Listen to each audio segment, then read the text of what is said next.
Hello, I am Dhyan Patel, a mechanical engineer. Please don't confuse me as a mechanic who can repair your automobile. I am a mechanical engineer. So today I am going to talk about the major domains in mechanical engineering stream. So let me give you a brief introduction of what mechanical engineering is. It is all about machines and engines, as you would have anticipated. But there is much more to it, such as sensors, mechanisms, materials, and everywhere mathematics is inevitable. So just remember, mechanical sciences are one of the oldest and most developed sciences compared to what we today have as computer science. So now let's go to into more fruitful discussion. So here we have three major domains. First is mechanics and design. Second is fluid and thermal engineering. And the last one is material manufacturing and industrial engineering. So what comes in applied mechanics and design engineering? So starting with the topics you would have seen in 11th, 12th grade physics, where we have solid bodies and forces acting on them, concept of free body diagram, degrees of freedom, stress and strain, etc. Now, using those here, we go more in detail about how a structure can be developed, what the stress and strain in each part will be, and also developing tools to measure the stress and strain physically. Now that you have seen the bodies which are static and stationary, these parts make a complete machine. So we'll have more moving parts now, applying same concepts to construct a moving mechanism, which you would have seen such as in drilling machine or a lathe machine, or a more real life example is a complete complex automobile. So at the very last, one will have a thorough understanding of a complete machine, what parts are involved in them, which is a driving part, which is the driven part, do all calculations related to it, design it, what are the vibration level, how to reduce the vibrations, etc. And then anytime later you see such machines around you, thoughts will automatically start popping up. Such questions will automatically start popping up in your brain. So moving to the next one, we have fluid and thermal engineering. So here things are more close to chemistry and fluid. So fluid is either a liquid or a gas.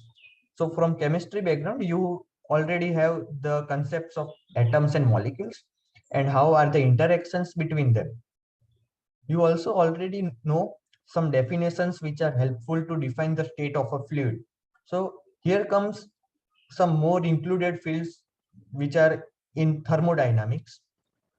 But now the definitions in thermodynamics will be more technical, and we'll have some applications of pure substances into mixtures and how we can define a mixture, how can we find the properties of a mixture, and then one can have an aim to develop such a mixture of desired properties and use in specific applications such as in your refrigerator and air conditioner to provide you immediate cooling, or one can have an aim to have a long lasting cooling effect. So different aims can have different mixtures developed and different um, contents in them.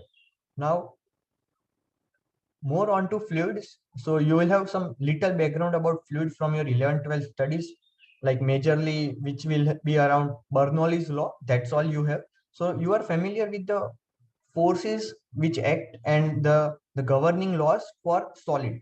But here you will learn the laws related to fluid, which will be much more interesting and much more simple than Newton's law. And now there are large number of applications where fluid is involved and fluid is flowing. So it's not stationary, it is in fluid state in tubes and rivers, etc. So rivers are open channel and open channel flows are very interesting. So I'm sure you will find studying these flows much more interesting than solid which are stationary bodies. And now a more complex and real life science of heat transfer is also included here, which is a combination of concepts of fluid flow and thermodynamics with an aim to maintain or achieve temperatures, etc. So there are a whole lot of applications of thermodynamics today. You find in smart computers, supercomputers to cool the computers, etc. And there are a lot of other applications of this mixed fluids field of fluid and thermal science. such as in power generation, plants, engines, refrigerators, etc. etc. And now moving to the third and the last field, which is material science, manufacturing, and industrial engineering. So you have the least background in this field, maybe something which is maybe related to metals and their properties, that the metals are hard, solid, malleable, ductile, etc.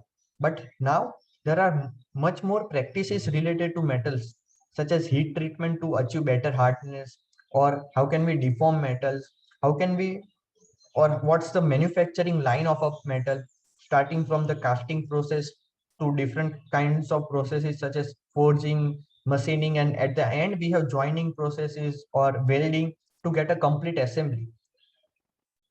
Next is the concept of microstructures of metals, and how can we play around with the microstructure of an alloy. So alloys are the mixture of metals which we develop to have some specified properties in specific applications, such as aerospace or automobile. The next is the science of manufacturing itself, where we have a group of conventional manufacturing processes which you have anticipated anytime in your brain, that you have job on your hand and you get sweat or fatigue.